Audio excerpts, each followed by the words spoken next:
जॉन्गकुक तेई को अपने आर्म्स में कैरी कर उसे बेड तक लेकर आता है और उसे बेड पर लेटा देता है और फिर आहिस्ता आहिस्ता जॉन्गकुक तयंग के करीब झुकने लगता है।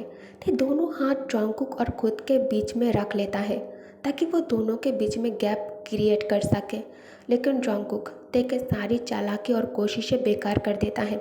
जॉन्गकुक अपने एक हाथ से तयंग के दोनों हाथ को पकड़ लेता है और उसे बेड से दबा देता है। तेई कहता है, योंग प्लीज़ लीव मी। जॉन्गकुक झुककर तेई के लाभों पर होठ रख देता है और उसे किस करने लगता है। ते बहुत ज़्यादा हिल रहा था खुद को जॉन्गकुक से फ्री करने के लिए, लेकिन ते जितना उसे दूर होने की कोशिश कर रहा था जॉन्गकुक उतना ही उस पर हावी हो रहा था। इसलिए ते हार मानकर आखिरकार शांत हो जाता है। जॉन्गकुक को जब एहसास होता है तायंग अब उससे दूर जाने की कोशिश नहीं कर रहा था, जॉन्गकुक को लगा में भी तेई उससे और उसके प्यार को धीरे धीरे एक्सेप्ट कर रहा है। जॉन्गकुक स्लोली स्लोली तायंग के हाथ फ्री कर देता है। तायंग को जब एहसास हुआ जॉन्गकुक उसका हाथ छोड़ दिया है, तेई नाइट स्टैंड के तरफ देखता है। नाइट स्टैंड के पास एक फ्लावर वास रखा था। ते झट से फूलदान हाथ में उठा लेता है और जॉन्गकुक के कुछ समझने से पहले फूलदान से सिर पर वार करता है। वो तो अच्छा हुआ जॉन्गकुक ते को नाइट स्टैंड के पास से फूलदान उठाते हुए देख लिया था और तुरंत अलर्ट हो गया। ते फूलदान से जब उस पर वार किया जॉन्गकुक ते का हाथ पकड़ लिया था, फिर भी उसके सिर पर हल्का सा चोट लग जाता है। जॉन्गकुक कहता है, ते बेबी छोड़ो इसे। ते मैंने कहा छोड़ो। ते कहता है, आई डोंट, मुझे जाने दो वरना मैं। जॉन्गकुक कहता है, तो तुम मेरे साथ प्ले करना चाहते हो? Okay I want to. Tae ये तुमने क्या किया? जॉन्गकुक टूटे हुए फूलदान तायंग के हाथ से छीनकर इसे नीचे गिरा देता है। जॉन्गकुक तुरंत ते के हाथ टाइटली पकड़ लेता है क्योंकि ते के हाथ से बहुत खून बह रहा था। जॉन्गकुक ते को गोद में उठाकर उसे लेकर लिविंग रूम में आ जाता है। जॉन्गकुक मेट से कहता है, जल्दी से जाकर मेडिसिन बॉक्स लेकर आओ। मेट जॉन्गकुक के बात पर नोट कर मेडिसिन बॉक्स लेने चली गई। मेट मेडिसिन बॉक्स जॉन्गकुक के हाथ में देकर किचन से गर्म पानी लेने चली गई। जॉन्गकुक कहता है, देखो तुम्हारे जिद के कारण तुम्हें कितना चोट आया है। जॉन्गकुक ते के हाथ से खून साफ करने लगता है। ते दर्द से रोने लगता है। डोंट टच मी योंग, मुझे बहुत दर्द हो रहा है। जॉन्गकुक कहता है, I am so sorry baby. Jungkook बहुत ध्यान से ते के जख्म पर मलम अप्लाई करने के बाद हाथ पर बैंडेज करने लगता है। दर्द के कारण ते के आंखों से आंसू आ जाता है। ते रोना नहीं चाहता था, इसलिए ते अपने निचले होंठ जोर से काट लेता है। जॉन्गकुक बैंडेज ख़त्म कर झुककर ते के आर्म पर किस करके कहता है, बेबी ऐसा करके क्या तुम मुझे पागल करना चाहते हो? ते कहता है, मेरे करीब मत आओ, तुम प्यार करने में भी बहुत ज़्यादा ख़राब हो। तुमसे तो एक किस तक ठीक से नहीं किया जाता और बोगम वो हर चीज़ में परफेक्ट है। उसके साथ मैं खुश रहूँगा, उसके साथ मुझे मज़ा आता है। ते जॉन्गकुक को जलाने के लिए और उसे दर्द का एहसास दिलाने के लिए उसे झूठ बोल रहा था। ते और बोगम एक दूसरे से प्यार तो करता है, लेकिन कभी ते बोगम को अपने करीब आने तक नहीं दिया था। छूना तो बहुत ही दूर की बात है और जॉन्गकुक ये सच अच्छी तरह से जानता है, लेकिन पता नहीं ते के ऐसा कहने पर जॉन्गकुक को बहुत ज़्यादा जलन होता है। जॉन्गकुक कस कर ते के बालों को मुट्ठी के अंदर भरकर उसके चेहरे के नज़दीक आकर कहता है, तुम मुझे जलाने के लिए ये सब कुछ बोल रहे हो ना? तो मैं जल रहा हूँ, लेकिन मैं अब भी तुम्हारे साथ कुछ नहीं कर सकता क्योंकि मेरे बेबी को बहुत चोट आया है ना। ते के हाथ में चोट लगी है और अभी वो कुछ नहीं कर सकता। जॉन्गकुक कमरे में ते के लिए फूड लेकर आता है। ते सैड पाउट बनाकर कहता है, मुझे भूख नहीं है, I don't want to eat. Jungkook कहता है, बेबी जिद मत करो। तायंग फिर से कहता है, I don't want to eat. Jungkook कहता है, बेबी जिद मत करो, मुझे ऑफिस के लिए देर हो रहा है, खाना खा लो, फिर तुम्हें मेडिसिन भी लेना है। ते कहता है, मैं डैड से मिलना चाहता हूँ। जॉन्गकुक कहता है, ओके। ते शॉकिंग एक्सप्रेशन के साथ जॉन्गकुक की तरफ देखता है क्योंकि जॉन्गकुक कितने आसानी से मान गया। जॉन्गकुक कहता है, बट वन कंडीशन। ते कहता है, मुझे पता ही था। फिर कहता है, कंडीशन? जॉन्गकुक कहता है, माई लिटिल बेबी बॉय, तुम्हें अभी मुझसे डरने की ज़रूरत नहीं है। मैं अभी तुम्हारे साथ कुछ भी नहीं करूँगा।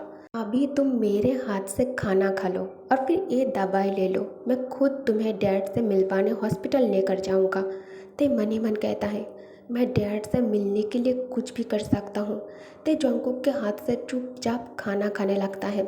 जोंगकुक नैपकिन से ते के ताइयांग के लिप्स पर लगे सॉस क्लीन करने के लिए हाथ उसके लिप्स के करीब लेके जाते ही ते तुरंत जोंगकुक के हाथ से नैपकिन छीन कर कहता है, मैं खुद क्लीन कर सकता हूँ, मेरे पास 2 हाथ है। जोंगकुक कहता है, चलो मैं तुम्हें हॉस्पिटल तुम्हारे डैड के पास लेकर चलता हूँ। ते कहता है, लेकिन आपको तो ऑफिस जाना था ना, मैं अकेला चला जाऊँगा। जोंगकुक कहता है, डार्लिंग तुमसे ज़्यादा इम्पोर्टेंट कुछ भी नहीं है मेरे लिए। Now let's go. ते कहता है, मुझे चेंज करना है। जोंगकुक कहता है, क्यों? इन कपड़ों में क्या खराबी है? इनमें तुम बहुत अच्छे लग रहे हो। और ऐसे भी मैं नहीं चाहता मेरे अलावा कोई और तुम्हारी खूबसूरती को देखे, क्योंकि इस पर सिर्फ मेरा हक है, जियोन जोंगकुक का, है ना? ये कहता है, इन कपड़ों में खून लग गया है और इसमें से स्मेल भी आ रही है। जोंगकुक कहता है, ठीक है, मैं जाकर बाहर वेट करता हूँ। अगर तुम्हें मेरी हेल्प चाहिए तो मुझे बुला लेना, ओके बेबी? ते कहता है, मैं तुम्हारे बेबी नहीं हूँ। जोंगकुक कमरे से बाहर आ जाता है। ते डोर के पास आकर चेक करता है तो जोंगकुक वहाँ से चला गया था, इसलिए तयांग डोर बिना लॉक किए ही कपड़े चेंज करने लगता है। 5 मिनट बाद जोंगकुक फिर ऊपर आता है। ते को उसके कमरे में चेक करने आ जाता है। जोंगकुक कमरे के अंदर आकर देखता है ते को आधे कपड़ों में देखकर अपने जगह पर फ्रीज हो जाता है। जोंगकुक ते शर्ट के बटन क्लोज करने में बिजी था, इसलिए ते दरवाजे पे खड़े जोंगकुक को नहीं देखा। जोंगकुक अपने हाथों को कसकर मुट्ठी में बंद कर लिया था। जोंगकुक अपना बेस्ट ट्राई कर रहा था अपने डिज़ायर को रोकने के लिए। जोंगकुक तुरंत कमरे से बाहर आ जाता है। कार में जोर से मुक्का मारकर कहता है, गॉश, लगता है मैं पागल हो जाऊंगा। ये लड़का मुझ पर रहम क्यों नहीं करता? जब भी मैं सोचता हूँ मैं तुम्हारे मर्जी के खिलाफ जाकर कुछ भी नहीं करूँगा। तुम्हें टाइम दूंगा, तुम्हारे दिल पर मैं अपने लिए प्यार जगाने की पूरी कोशिश करूँगा। तुम मेरे इतने करीब होकर भी दूर होते ही आई रियली मिस यू। ते पीछे से कहता है, चले ह्योंग। जोंगकुक कहता है, baby please don't call me Hyeong, हम दोनों की शादी हो चुकी है और मैं तुम्हारा हस्बैंड हूँ। ते कहता है, but for me you are my brother. Jungkook कहता है, बट हमारे बीच जो कुछ भी हुआ क्या तुम इसे डिनाई कर सकते हो? ते कहता है, मुझे कुछ याद नहीं है कि हमारे बीच क्या हुआ है। जोंगकुक कहता है, इतना नफरत करते हो तुम मुझसे? ते बिना कुछ बोले कार में आकर बैठ जाता है। जोंगकुक ड्राइविंग सीट पर आकर बैठ जाता है। जोंगकुक कार ड्राइव कर रहा था, तभी जोंगकुक विंडो से बाहर देखता है। रास्ते में एक लिटिल बॉय को कॉटन कैंडी सेल करते देखकर जोंगकुक कार रोककर कार से बाहर निकलकर उस लड़के के पास ही जाने लगता है। ते मन ही मन सोचता है, ह्योंग ने अचानक कार बीच सड़क पर क्यों रोक दिया? क्या वो मुझसे झूठ तो नहीं बोल रहा था कि वो मुझे डैड से मिलवाने लेकर जाएगा? असल में वो कुछ और चाहता है। तभी ते देखता है जोंगकुक कॉटन कैंडी लेकर कार की तरफ आ रहा है। जोंगकुक कार के अंदर बैठकर कॉटन कैंडी ते की तरफ आगे बढ़ाते हुए कहता है, टेक इट, तुम्हें पसंद है ना? ते कहता है, आपको याद है मुझे कॉटन कैंडी पसंद है? जोंगकुक कहता है, मैं खुद को भूल सकता हूँ लेकिन तुमसे जुड़ी किसी भी बात को कभी नहीं भुला सकता, because you are very precious to me. Tae candy खाने लगता है। हॉस्पिटल के अंदर एंटर कर जोंगकुक ते को नर्स के साथ जाने के लिए कहता है। ते बिना कुछ कहे नर्स के साथ चला जाता है। जोंगकुक डॉक्टर से मिलने उनके केबिन में आ जाता है। जोंगकुक डॉक्टर से मिस्टर किम के कंडीशन के बारे में बात करने के लिए आ जाता है। डॉक्टर जोंगकुक को देखकर घबरा जाता है और डरी हुई आवाज़ में कहता है, sir I mean mister Jeon, आप यहाँ? जोंगकुक कहता है, प्लीज़ सिट, मुझे तुमसे कुछ बात करनी है। डॉक्टर कहता है, जी। जोंगकुक कहता है, वो आदमी अभी तक जिंदा कैसे है? डॉक्टर कहता है, कौन आदमी सर? जोंगकुक कहता है, कौन हो सकता है, तुम्हें क्या लगता है? डॉक्टर कहता है, वो मिस्टर किम, वो अभी सर। जोंगकुक कहता है, वो बचना नहीं चाहिए, कुछ भी करो वो बचना नहीं चाहिए। डॉक्टर कहता है लेकिन ये तो गलत है ना सर, वो बीमार नहीं है, मैं हॉस्पिटल की अथॉरिटी से क्या रीज़न दूंगा सर। जॉन्गकुक कहता है मैं तुम्हें पैसा किस लिए देता हूँ, ये तुम्हारा प्रॉब्लम है मेरी नहीं। तुम सोचो कि तुम क्या रीज़न दोगे, कुछ भी रीज़न बना दो, लेकिन वो आदमी बचना नहीं चाहिए। हॉस्पिटल से अगर वो निकलेगा तो उसकी डेड बॉडी निकलेगी, वो ज़िंदा अपने पैरों पर चलकर नहीं निकलना चाहिए।